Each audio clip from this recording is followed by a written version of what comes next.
요한복음 17장 말씀으로 바꾸겠습니다. 요한복음 17장 11절부터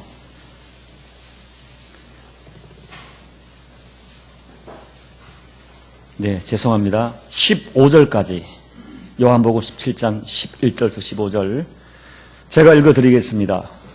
나는 세상에 더 있지 아니하오나 그들은 세상에 있사옵고 나는 아버지께로 가옵나니 거룩하신 아버지여 내게 주신 아버지의 이름으로 그들을 보존하사 우리와 같이 그들도 하나가 되게 하옵소서.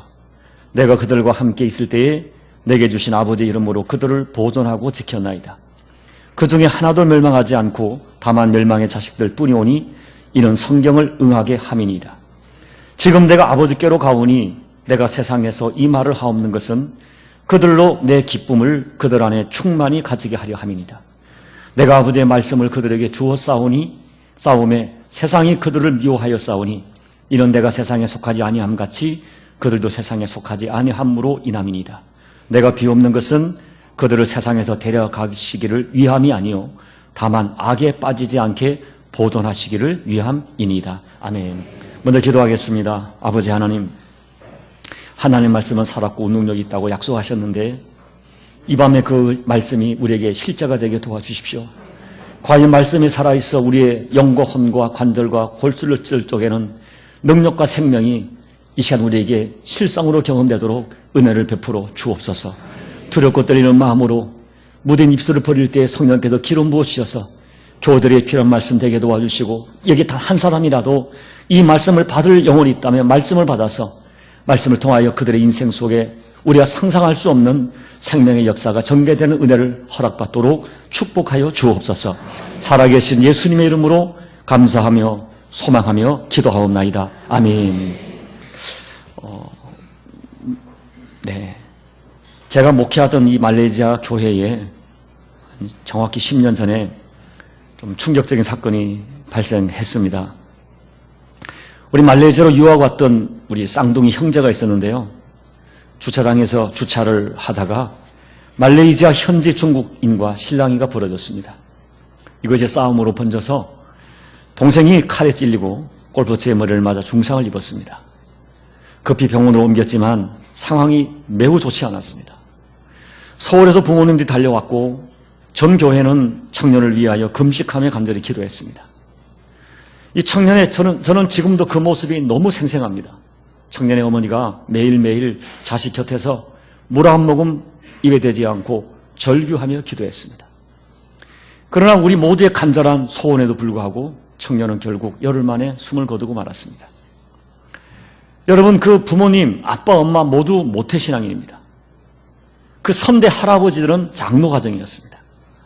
이 부모들은 두 분 다 전문직을 가지고 세상에서 당당하게 살던 사람이었습니다. 그런데 자식의 죽음은 이 가정을 뿌리채 흔들기 시작했습니다.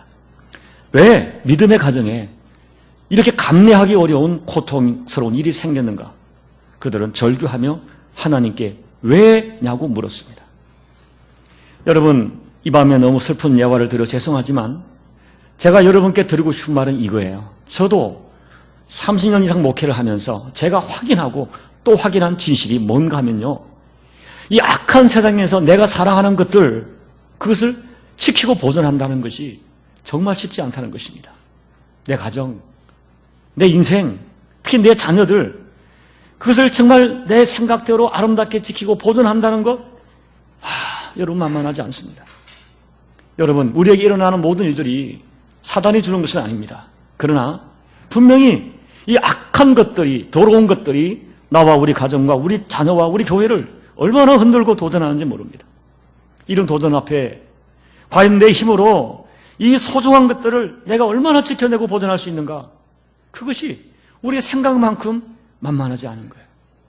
그리고 여러분, 특별히 우리가 정말 중요한 문제는 이 악한 세상에서 우리의 신앙, 이 신앙을 지켜내기가 너무너무 어렵다는 거예요. 여러분, 성경의 역사를 보세요. 기독교 역사를 보세요. 여러분, 사단은 역사 이래로 하나님을 대적합니다. 그리고 하나님의 사람과 교회를 할 수 있는 모든 방법으로 도전해 왔어요. 때로는 광명의 천사로 미혹하고 때로는 우는 사자로 핍박하면서 우리의 믿음을 대적해 옵니다. 여러분, 요즘 더구나 우리 조국 대한민국을 보십시오. 기독교를 공개적으로 부정합니다. 조롱합니다. 멸시합니다. 이런 세상에서 우리의 믿음을 지켜내고 보존한다는 것이 정말 만만하지 않다. 이걸 여러분께 말씀드리고 싶은 거예요. 여러분, 요한복음 17장은 우리 신학적으로 대제사장의 기도라고 부르고 있습니다. 이 17장 전체가 예수님의 기도인데요. 예수님께서는 이제 십자가를 지시고 하늘 아버지께로 돌아갈 때가 가까운 줄 아시고 이 지상에 남겨질 제자들을 위해서 기도하시는 거예요. 그런데 주님은 이것을 아셨어요. 이 땅에 남겨질 제자들이 살아갈 이 세상이 얼마나 믿음을 지키며 살기가 어려운가, 그걸 아신 거예요. 그리고 주님은 이 제자들과 교회가 세상에서 강력하고 지속적인 미움을 받게 될 것이다. 그들의 힘과 그들의 능력으로 그 도전과 미움을 감내하기가 쉽지 않다는 것을 알고 계셨어요. 그리고 그 지속적인 핍박과 도전 때문에 그들의 믿음을 버릴까, 신앙을 버릴까, 아니면 세상의 악한 것에 빠질까 염려하셨어요. 그래서 주님은 하늘 성부 하나님께 간절하게 이들을 보존해달라고 기도하는 거예요. 그래서 오늘 본문에 보존이라는 단어가 굉장히 많이 나옵니다. 저는 어느 날 이 말씀을 묵상하는데 유독 보존이라는 단어가 저게 툭툭 들어오는 거예요. 11절 그들을 보존하사, 12절 그들을 보존하고 15절 보존하기를 위함이니라. 주님은 보존을 간절히 기도하셨어요. 여러분, 우리가 분명히 성경이 말한 진리 중에 하나가 예수를 믿으면 만사 형통을 말하는 것이 아니라 오히려 우리가 예수 안에서 신실하게 살고자 하면 세상이 늘 미워할 것이다. 이게 우리 예수님이 수없이 말씀하신 진리의 핵심이에요.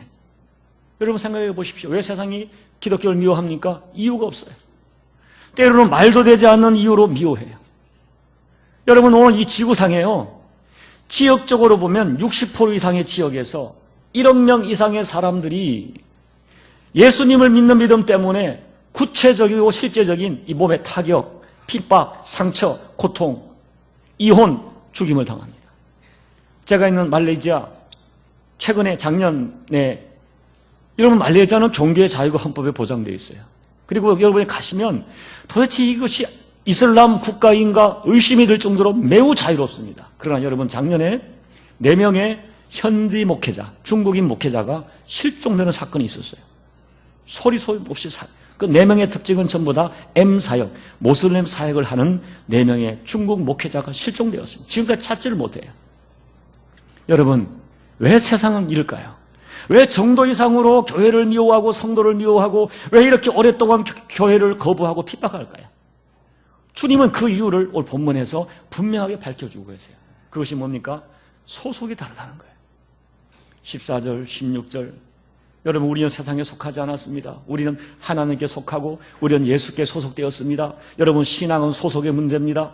요한복음 15장 18절 19절을 제가 읽어드리겠습니다. 세상이 너희를 미워하면 너희보다 먼저 나를 미워한 줄 알라. 너희가 세상에 속하였으면 세상이 자기의 것을 사랑했을 터이나 너희는 세상에 속한 자가 아니요 도리어 세상에서 나의 택함을 입은 자인 고로 세상이 너희를 미워하느니라. 여러분, 외면적으로 보면 예수 믿지 않는 사람이나 우리나 아무런 차이가 없어요. 그러나 오늘 예수님이 분명히 말씀하시는 것은 너희는 세상에서 일하고 세상에서 먹고 마시고 세상에서 결혼을 하고 살아가고 있지만 너희는 세상 사람이 아니다. 그 이유가 뭡니까? 너희 몸에는 예수의 피가 흐르고 있다는 거예요. 여러분, 우리는 누구예요? 예수 그리스도께서 나의 죄값을 대신하여 십자가여 피 흘려 돌아가신 것을 믿는 사람들이에요. 그래, 그 피로 말미암아 나는 죄 용서받았다, 나는 하나님의 자녀가 되었다, 거듭났다 고백하고 믿는 사람들이에요. 그리고 예수를 주로 고백하고 예수께 소속됐음을 선포하고 인정하는 사람들이에요. 그래서 여러분, 우리가 이 땅에 속하여 살지만 똑같이 먹고 마시고 살지만 우리 그리스도인은 세상에 속한 사람이 될 수가 없는 거예요. 그래서 여러분, 예수 믿지 않는 사람들은 자기도 왜 그러는지 몰라요. 그런데 자기 속에 있는 본능이 예수 믿는 사람을 싫어하는 거예요. 예수가 싫은 거예요. 그 속에 있는 영들이 거부하는 거예요. 그래서 괜히 우리 자기들과 소속이 다른 기독교인들을 본능적으로 싫어하고 본능적으로 미워하는 것입니다. 여러분, 정리하면 주님은 세상이 소속이 다른 너희들을 끊임없이 미움과 핍박으로 악에 빠뜨리고 우리의 믿음을 흔들 것을 아셨어요. 그리고 우리들의 믿음이, 우리들의 삶이 세상에서 온전하게 보존되기가 얼마나 어려운 줄 아셨어요. 그래서 하늘 아버지께, 아버지, 교회를 보존해 주십시오. 지 제자들의 믿음을 악에 빠지지 않도록 보존해 주십시오. 주님께 도와달라고 하나님이신 예수님이 하늘 아버지께 간절히 기도하는 거예요. 그러면 여러분, 오늘 제가 여러분께 드리고 싶은 말씀은 우리 주님이 그토록 강력하게 기도하시면서 보존되기를 원하시는 것이 무엇일까? 예수님의 이 기도를 역으로 해석하면 예수님을 주로 영접한 저와 여러분이 이 세상에서 끝까지 지켜내고 보존해야 할 것이 무엇인가? 저는 이 본문의 말씀과 함께 제가 가지고 있는 보편적인 성경 지식으로 우리가 끝까지 지켜내야 할, 보존해야 될 소중한 가치에 대해서 말씀을 나누고 싶은 거예요. 첫째는 우리 자신의 정체성을 확실하고 끝까지 보존해야 됩니다. 주님이 말씀한 것처럼 너희는 세상 사람이 아니다. 너희는 나의 것이다. 하나님의 백성이다. 우리는 예수 그리스도께서 당신의 핏값으로 값주고 사신 주님의 것이다. 나는 하나님의 교회다. 나에게는 영적으로 예수의 피가 흐르고 있다. 우리는 천국을 이미 유업으로 받은 천국 백성이다. 하나님. 여러분, 우리의 신분이 이게 작은 것이 아니에요. 엄청난 거예요. 이것에 대한, 내가 비록 이 땅에서 사람들이 볼 때는 시시한 것처럼 보여도 그게 아니라는 거예요. 자기를 시시하게 보지 말라는 거예요. 그리고 너희들은 시시하게 먹고 마시고 세상에 속하여 세상 가치로 살아갈 세상 사람이 아니다. 그래서 여러분, 내가 지금 어떤 형편에 있든지 어디에 있든지 당당하게 자기의 정체성을 드러내고 나의 정체성을 지키고 보존하며 살아야 돼요. 여러분, 가면 쓰고 살지 말아야 됩니다.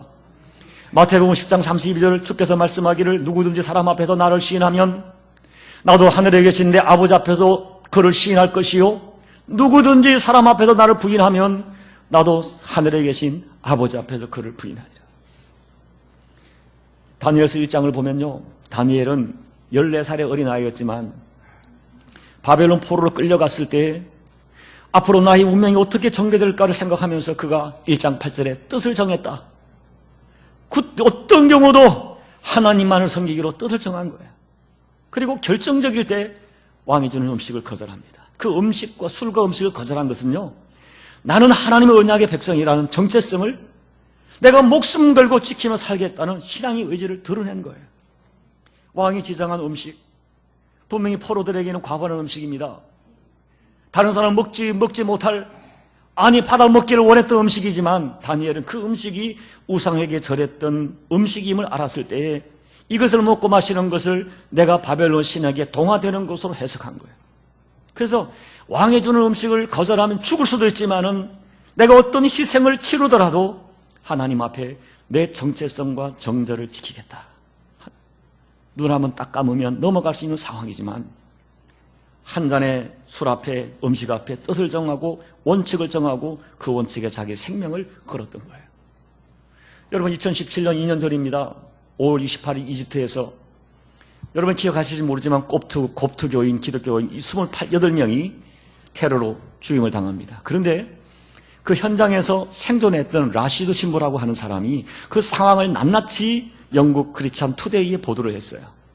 그때 이분의 그 보고에 의하면 IS 대원들이 버스를 세운 후에 버스 안에 들어와서 그냥 총을 가한 것이 아니에요. 전부 내리게 했습니다. 그리고 기독교인들 이쪽으로 서라. 28명이 선 거예요. 그들에게 기독교 신앙을 거부하고 이슬람을 믿으라고 강요했습니다. 그런데 그들은 모두 심지어 어린아이까지 이 제안을 거절했어요. 그래서 총격을 받아 28명이 모두 순교했어요. 여러분, 우리는 이 신문 보도로 읽지만은 정말 그것이 어떻게 가능할까요? 도대체 그들에게는 예수가 어떤 존재이기에 자기들의 생명을 거는 것입니까? 뭐가 믿음입니까?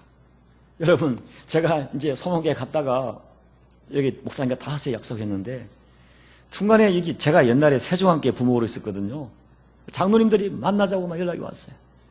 1시간 한잔 만나자. 그래서 이제 차를 마시게 됐는데 자기들이 문득 오늘 제 얘기를 했다는 거예요. 근데 장로님 한 번이 그런 얘기 했어요. 20여 년 전에 수요일 설교 한 번이 자기 인생을 바꿨다는 거예요. 그때 제가 기억이 납니다. 그게 뭐냐 하면요, 송구 영접의 예배를 마치고 교회 안수집사 부부 동반해서 저기 해돋이를 갔다는 거예요. 가서 뭐를 했는가 하면 뭘 했겠어요. 해돋이 보고 고스톱을 쳤다는 고스톱을 다 가고 나왔어요. 근데 그때 제 젊은 제가 지금은 그 설교 뭐 할 것 같아요. 그 얘기를 듣자마자 수요일날 설교에 그냥 때려버렸어요. 무슨 설교 했는지 나지 않지만 어떤 본문을 썼는지 기억나지 않지만 제가 기억해요. 분명히 어떻게 안수 집사들이 성고영신을 마치고 해돋이 가서 그런 오라고 할 수 있느냐. 그날로 그 안수 집사님이 지금까지 평생 그날 이 젊은 30대의 부목사의 설교를 듣고 그날 회개하고 고소를 끊었다는 거예요. 오늘 간증하시더라. 네. 그래서 제가 그랬어요. 목사님, 장로님, 그때 제가 철이 없어서 그런 설교를 했습니다. 그 설교를 들었던 장로님 대단한 거 아니에요? 부목사 설교를 듣고. 여러분, 믿음의 사람이란 것은요, 하나님을 향하여 자기 정체성에 대한 증거가 있어야 돼요. 여러분, 술 한 잔에 내가 예수 믿기 때문에 술을 거절할 수 있는 것은, 그 한 잔 정도 먹어 그래. 여러분, 그것은 편협한 신앙이 아닙니다. 진짜 용기입니다. 진짜 신앙의 증거입니다. 자기를 재판하는 총독 앞에서 바울이 뭐라고 말합니까? 내가 이렇게 묶인 것 외에는 여러분도 나와 같이 되기를 원한다. 그런 예수 믿는 것이 너무 자랑스러운 거예요. 내가 당당하게 자기 정체성을 드러낸 거예요. 내가 묶였지만 여러분도 나처럼 되기를 원한다. 주님이 얼마나 기뻐했겠어요. 그리고 여러분, 저는 믿고 있어요. 제가 목회하면서 느끼는 것이 정말 정체성이 확실한 사람은 그 다음부터 내 신분에 맞는 내가 지킬 자리가 있습니다. 내가 보존하는 그런 자리들이 있어요. 여러분, 우리는 예배자입니다. 예수 믿는 사람요, 예배 없이 살 수가 없기 때문에 예배의 자리 생명처럼 지킵니다.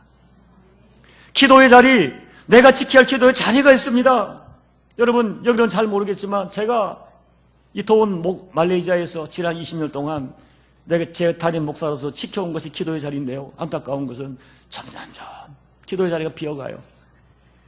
제가 어떨 때는 외롭다, 너무 외롭다. 새벽기도에 우리 장로님들 한 분도 안 보인다. 물론 6분의 장로님이 계시지만 이해는 해요. 외국에다 다니고 출장을 가고. 여러분, 내가 지켜야 할 기도의 자리가 있습니다. 내가 포기할 수 없는 직분의 자리가 있습니다. 사명의 자리가 있습니다. 근데 여러분, 놀라운 비밀이 뭔지 아십니까?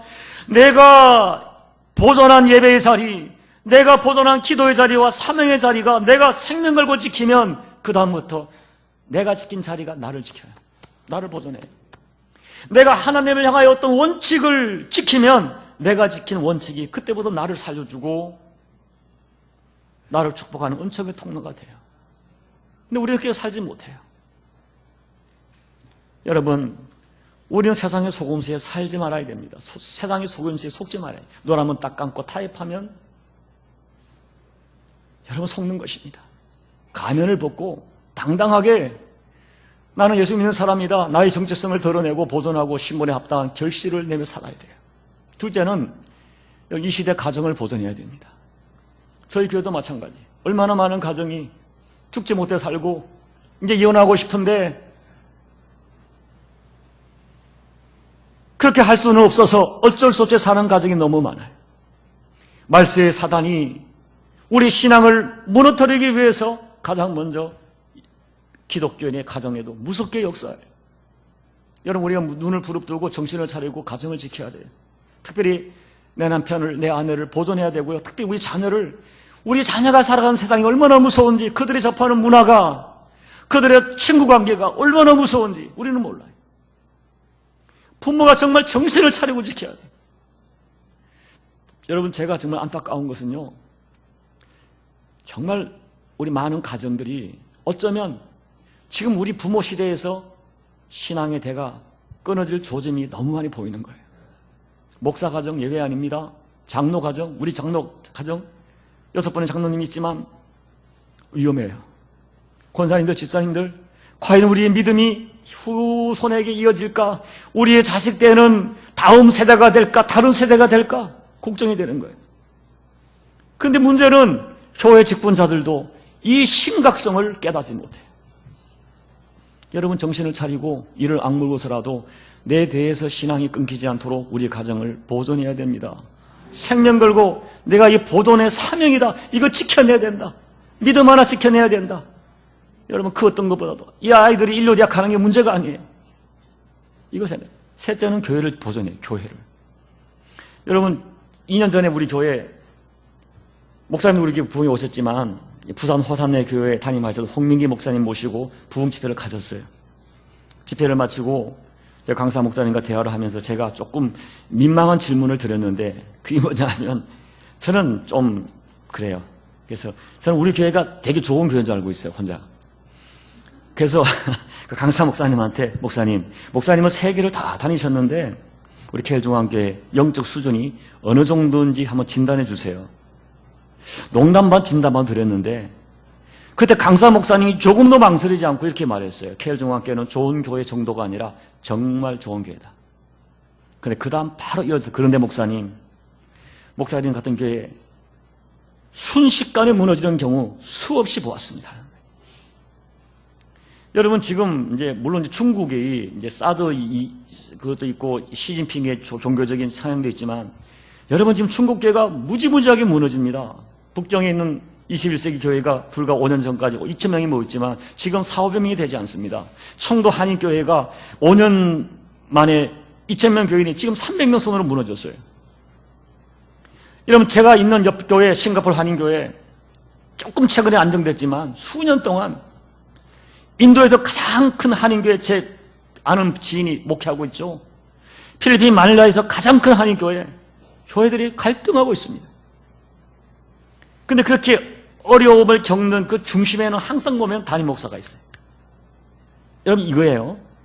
교회가 아름답게 세워지고 든든하게 세워지는 것은 그 교회를 담임하는 담임 목사의 영성과 희생이 결정적입니다. 반대로 마찬가지로 교회가 무너지는 경우도 담임 목사가 무너지면 같이 무너지는 거예요. 그런데 교회를 보존하기 위하여 목사와 교우와 당회가 하나 되어 아름다운 동력을 이루어야 하는데 그게 아니라는 거예요. 너무 많은 교회들이 교회에 대한 사단의 공작이 얼마나 교모한지 얼마나 강력한지 이걸 깨닫지 못하고 너무 인간적인 갈등으로 하다가 쉽게 무너지는 것. 전 세계 교회를 다니면서 속이 상한다고 하시는 거예요. 제가 그 얘기를 듣고 한 달 동안 새벽마다 이 교회에 보존을 놓고 기도를 했어요. 여러분 우리 동산교회 교우들에게 부탁을 드립니다. 좀 전에 아까 장로님들하고 그 차를 마시는데도 이 정부 얘기 나오고 막 교회 얘기 나오고 막 나오고. 여러분 오늘 교회가 사탄은 교회를 이렇게 얘기해요. 썩었다. 도대체 교회에 무슨 소망이 있냐? 여러분 이 사탄은 이 말세에 교회를 강력하게 세상의 조롱거리로 만들어요. 어떤 목사들 내세워서 막 그냥 여러분 인정합니다. 목사들 타락한 목사 많습니다. 교회 인정합니다. 많습니다. 그래서 사탄은 세상들에게 교회는 소망이 없다. 교회는 안 된다. 틀렸다. 이렇게 자꾸 보게 하는 거예요. 그러나 여러분 잊지 마십시오. 이 세상에 세상을 살려낼 오직 하나의 공동체가 교회예요. 하나님 이 땅에 세상을 살리도록 남겨놓으신 것은 교회예요. 여러분 그것을 잊지 말아야 됩니다. 우리는 교회의 허물이 드러나고 어떤 특별한 목회자의 허물이 드러나고 우리 주변의 성도의 허물이 드러났을 때에 세상처럼 참수해서는 안 돼요. 오히려 아파하고 중보할지언정 여러분 참수해서는 안 돼요. 특별히 여러분 제가 어떤 아부하는 것이 아니라 제가 담임 목사이기 때문에 저는 알아요. 담임 목사를 위해서 여러분이 기도해 줘야 할 것은 여러분 원리적으로 교회는 사단의 공격이 담임 목사에게 집중됩니다. 그건 원칙이에요. 원칙. 아니 원리예요. 담임 목사 무너지면 다 무너지는 거 알기 때문에 집중적으로 공격하는 거예요. 그래서 사도 바울도 나를 위해 기도해달라 끊임없이 부탁하는 거예요. 그래서 특별히 교회 장로님들은 권사님들은 안수집사님들은 보존의 사명이란 인식을 가지고 담임 목사를 보존해 줘야 돼요. 담임 목사는요 교회를 보존하고 성도를 보존하기 위해 자기 목숨을 걸어야 되고 성도들은 목사를 보존하고 지켜주어야 합니다. 여러분 동산교회 주님 오신 날까지 보존되어져야 합니다. 그 사명의식을 가지고 기도해야 돼요. 넷째는 여러분에게 맡겨진 사명을 보존해야 돼요. 여러분, 오늘 예수님의 기도는 마지막 당신의 사명의 완성인 십자가를 앞두고 기도하시는 거예요. 주님은 오직 이 십자가를 위해서 오셨습니다. 사단은 중간에 끊임없이 십자가를 버리라고, 십자가 없이 영광을 취하라고 미혹했지만 주님은 속지 않고 그 처절한 십자가를 초지일간 걸어가셔서 마침내 십자가는 예수님의 절대 비전이었고 인생의 절대 가치였고 사명이었어요. 그리고 마침내 십자가에서 인류를 구원하시는 사명을 이루시고 다 이루었다고 선언하고 돌아가셨어요. 그리고 주님은 이제 이 땅에 교회를 남겨놓으십니다. 말씀드린 대로 이 세상에 얼마나 강력한 미움이 있고 핍박이 있고 도전이 있는 거 아시면서 그래도 교회를 이 땅에 남겨놓으신 거예요. 왜 그렇습니까? 세상을 살려야 하기 때문에. 우리의 연약함을 아시면서 남겨놓으셨어요. 여러분, 이것을 아셔야 돼요. 주님은 십자가에서 우리 영혼 하나 구원한 게 아니에요. 영혼 하나, 너 하나 구원받고 너 천국 가고, 그게 아니에요.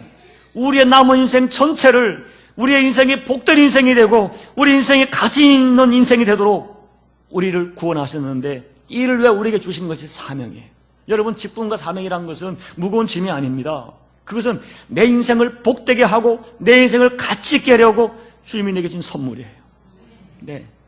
그래서 이 앞서간 믿음의 사람들, 이 직분과 사명을 목숨처럼 여겼어요. 사도 바울 보세요. 예수 만난 순간부터 그분의 인생의 방향이 바뀌고 인생의 자랑이 바뀌고 가치가 바뀌었는데요, 그는 맡겨진 이 사명을 시시하게 감당하지 않았습니다. 사도행전 20장 24절을 보면 내가 달려갈 길과 주 예수께 받은 사명, 꼭 하나님의 은혜의 복음을 증언하는 일을 마치려 하면은 나의 생명조차 조금도 귀한 것으로 여기지 아니하노라. 자기 생명을 걸었어요. 여러분, 그런 인식으로 직분을 감당하십니까? 우리 목사들, 장로님들, 권사님들, 이 직분이 얼마나 정말 소중하십니까? 여러분, 이 직분과 사명에 대한 영의 눈이 열려야 돼요. 이것이 얼마나 소중한 가치인지, 하나님이 나를 얼마나 사랑하셨기에 이 일을 주셨는지, 이 일을 통하여 내게 주실 인생의 가치를 발견해야 돼요. 그래서 내 생명처럼 사명을 보존하고 지켜가야 됩니다. 그런데 여러분, 문제는요, 소대 제가 말씀드린 것처럼 이 악하고 음란한 세상에서 나의 정체성을 지켜간다는 것, 내 가정을 아름답게 보존한다는 것, 내 남편, 내 아내를 보존하고 자식을 보존한다는 것, 내가 사랑하는 교회를 아름답게 보존한다는 것, 내게 맡긴 사명을 내가 보존하게 지켜간다는 것이 정말 어려워요. 만만하지 않아요. 힘이 들어요. 세상의 도전과 미혹은 강력한데 나는 너무 연약해요. 그러나 여러분, 아무리 어렵고 힘이 들어도 내가 이것을 보존하고 지켜내야만 합니다. 그렇다면 어떻게 이 악하고 음란한 세상에서 내 정체성과 내 가정과 교회와 사명을 지켜낼 수 있을까요? 주님이 그 해답을 주세요. 저는 본문에서 두 가지를 주목했어요. 첫째는 말씀으로만 보존의 사명을 감당할 수 있다. 14절을 보면 내가 아버지의 말씀을 그들에게 주었사오니 내 세상인 그들을 미워했다. 여러분, 우리는 하나님의 말씀을 받았어요. 여러분, 이 말씀이 얼마나 중요한가 하면요, 우리가 이 교회를 오기 전에, 예수를 믿기 전에는 말씀이 뭔 줄 몰랐고요, 또 교회에 와서 말씀을 들어도 잘 들리지 않았는데 어느 날 말씀이 내게 들리면서 내가 움직여집니다. 내 영혼이 움직입니다. 말씀은 가장 먼저 내가 죄인임을 깨닫게 해요. 그래서 내가 볼 때는 별로 안 그런데 자기가 죄인이라고 통곡하며 우는 거예요. 왜 그렇습니까? 말씀이 나를 건드리니까, 말씀이 나의 죄를 보여주니까, 말씀이 내 영혼이 들어오면서 나도 모르게 어찌할꼬, 나가 죽을 죄인이라고 오호라 나는 어찌할꼬 가슴을 치며 탄식하는 거예요. 그리고 말씀이 임하면 세상에 속하여 적당히 살 수가 없어요. 육체가 원하는 대로 음란하고 육체가 원하는 대로 그렇게 쾌락 속에 살 수가 없어요. 왜냐하면 말씀이 나를 격동하니까. 여러분, 서두에 말씀드린 집사님 이야기를 좀 더 이어가면, 아들을 잃은 집사님 부부는 처음에는 하나님을 무지하게 원망했다고 했습니다. 제가 그분들하고 계속 교제를 하거든요. 너무너무 섭섭했답니다. 그런데 여러분, 그 집사님, 여자 집사님이 그래요. 신비한 일이 일어나기 시작한 거예요.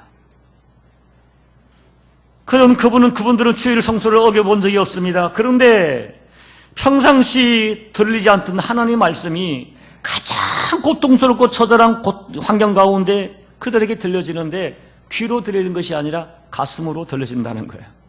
가슴을 찌르고 말씀이 들려지면서 왜 선대가 장로인 우리 가정에 이런 일이 일어났는지 자기들의 신앙을 낱낱이 보게 됐다는 거예요. 처음에는 하나님을 원망하면서 하나님 왜 이런 일이 있습니까? 내가 11조를 드리고 주일 성소를 하고 그 하나님 앞에 나름대로 정직하게 살려고 노력했는데 왜 하고 질문했는데 자기들의 실체가 말씀 앞에 드러나는 거예요. 그리고 그들이 내린 결론이 딱 한마디였어요. 목사님, 우리 부부는 가면 쓴 그리스도인이었습니다. 우리는 모태 신앙이었지만 주일 신자였습니다.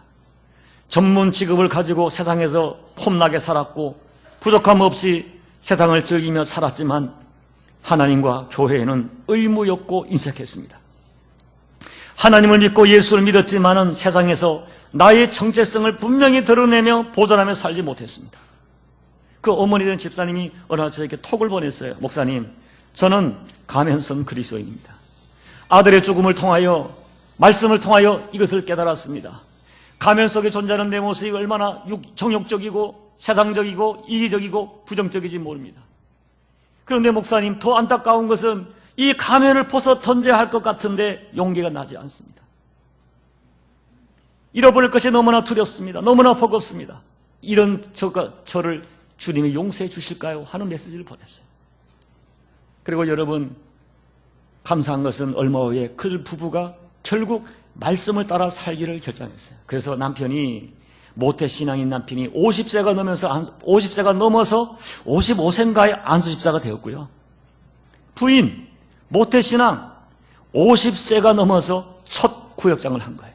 그런데 얼마나 구역장이 감사한지 행복한지 그 고백을 하시는 거예요. 여러분, 하나님 말씀이 없으면 나를 지킬 수가 없고 우리 신앙을 지킬 수가 없습니다. 그냥 우리 교회 다니는 게 아니에요.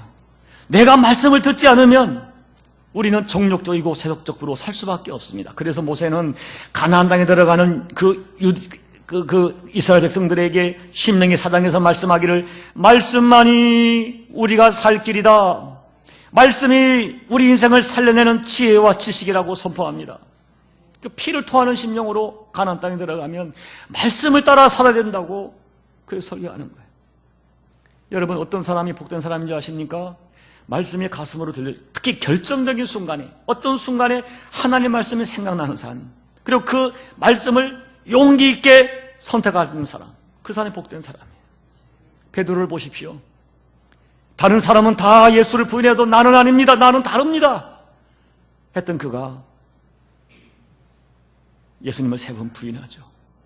예수를 3번 부인하고 새벽닭이 우는 그 순간 베드로에게 예수님의 눈과 베드로의 눈과 예수님의 눈이 마주치는 그 순간 벼락처럼 베드로에게는 주님이 했던 평소의 말씀이 생각이 났어요.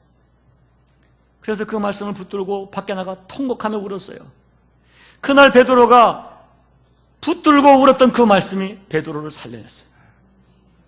이런 말씀은 우리를 악에 빠지지 않도록 보존해주고, 말씀은 결정적일 때 여러분을 일으켜 세워주는 능력이 있습니다. 여러분 이것을 안다면 말씀으로 살아야 돼요. 여러분, 그러나 쉽지 않습니다. 생각해 보세요. 우리 부부관계, 주께서 말씀하기를 아내들아, 네 남편에게 죽게 하듯 복종해라. 순종도 아닙니다. 그런데 여러분, 내 남편이 복종할 만큼 존경스럽습니까? 복종할 가치가 있습니까? 아니에요. 남편들아, 너의 아내를 사랑하는데 주님이 교회를 위하여 자신의 생명을 주신까지 사랑하라. 아내를 그렇게 사랑할 수 있겠습니까? 젊은 날의 그 모습은 다 사라지고요. 왜 이렇게 잔소리가 많은지, 왜 이렇게 나를 모욕하고 나를 자존감을 짓밟는지, 그 아내를 어떻게 사랑할 수 있겠습니까? 내 감정과 내 감정으로는 사랑할 수 없습니다. 남편을 어떻게 복종합니까? 아내를 어떻게 내가 생명체로 사랑할 수 있겠습니까? 주께서 말씀하시니 사랑하는 거예요. 그러면 여러분, 놀라운 것은 내 감정으로 안 되는데, 내 감정으로는 순종할 수 없는데 말씀하시니 순종하니까 가정이 보존되어지고, 거기서 생명의 역사가 내 생각과 수준을 뛰어넘는 생명의 역사가 일어나는 거예요.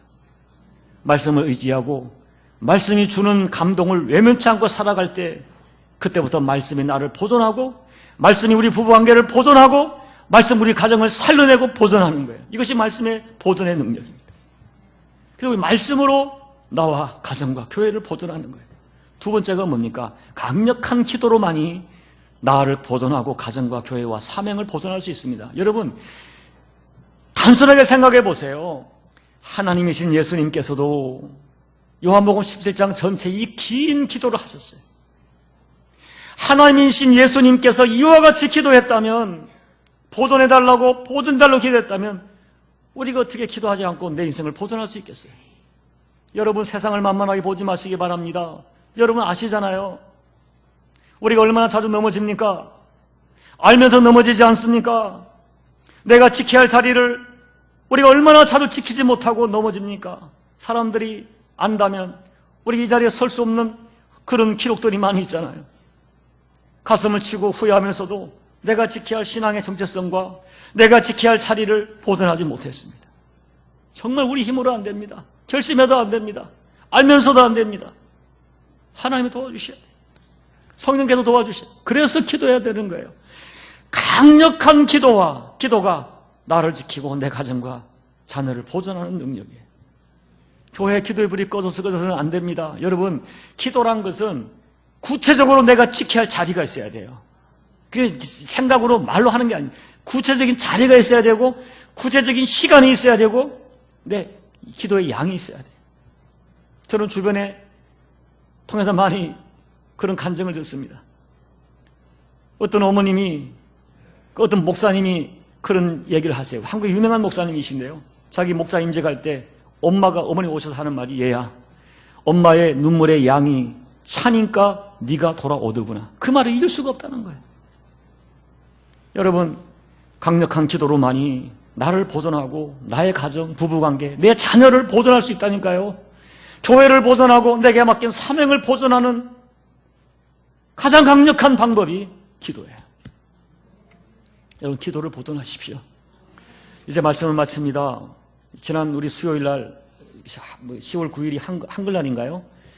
우리 이번에 제가 입고 갈 때 아내는 오지 못했습니다만 우리 두 딸, 30살 먹은 큰 딸, 28살 먹은 두 번째 딸과 함께 당전에 계신 우리 장모님께서 몸이 안 좋으시기 때문에 내가 아내에게 좀 점수를 따고자 하는 마음도 있고 해서 장모님을 찾아뵙고요. 딸들하고 먼저 우리 외할머니 찾아뵙고 외할머니와 식사를 하고 그 다음 우리 바람 쐬러 가자 해서 딸들하고 같이 당전을 가는 길이었어요.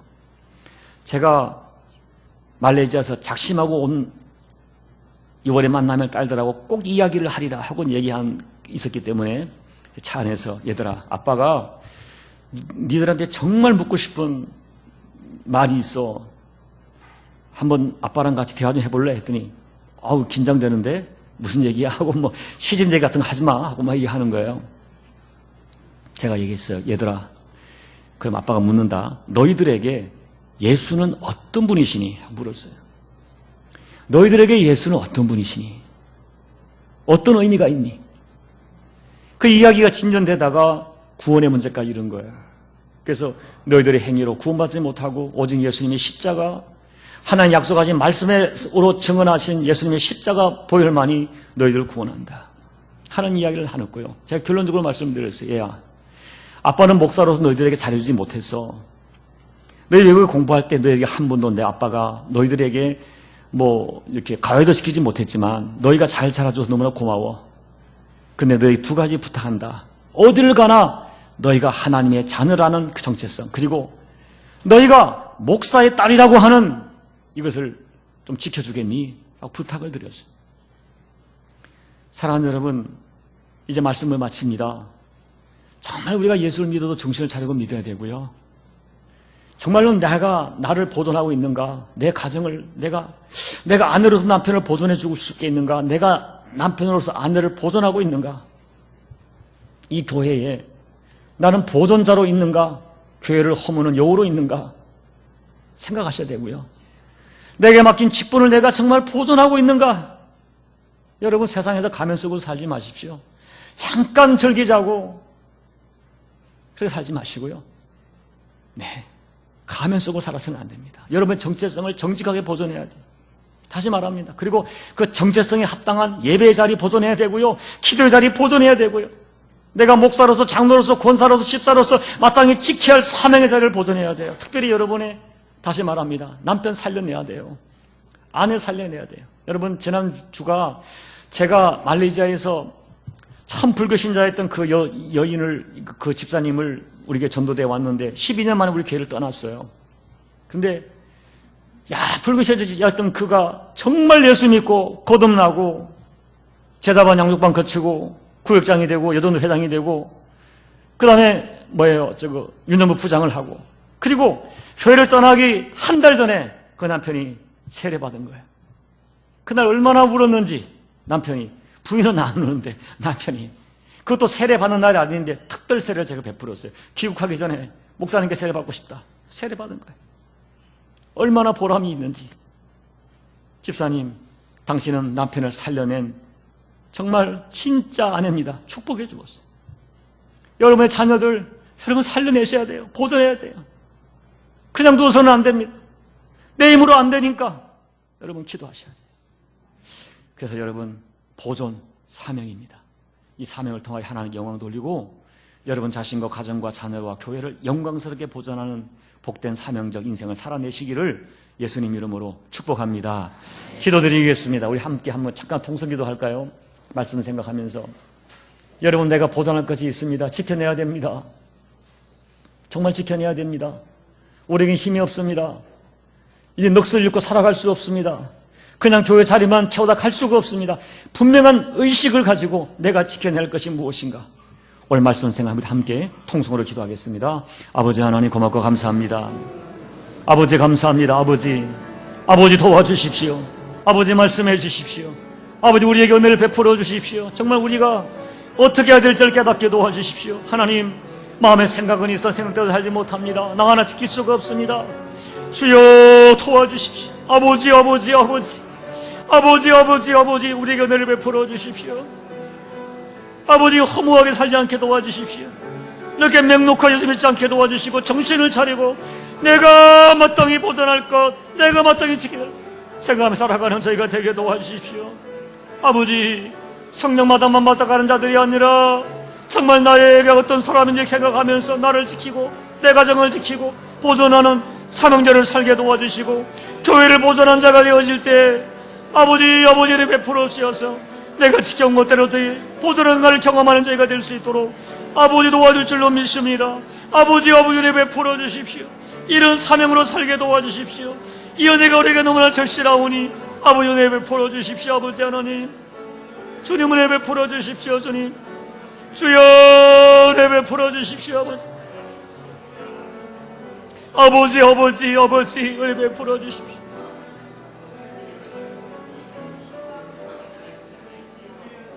하나님 아버지,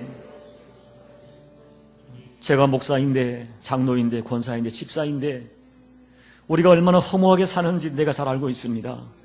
주님, 정말 내가 예수를 믿는데 정신을 차리고 예수 믿게 도와주시고 내가 정말 참된 믿음 가운데 있는가? 나는 나를 보존하고 살고 있는가?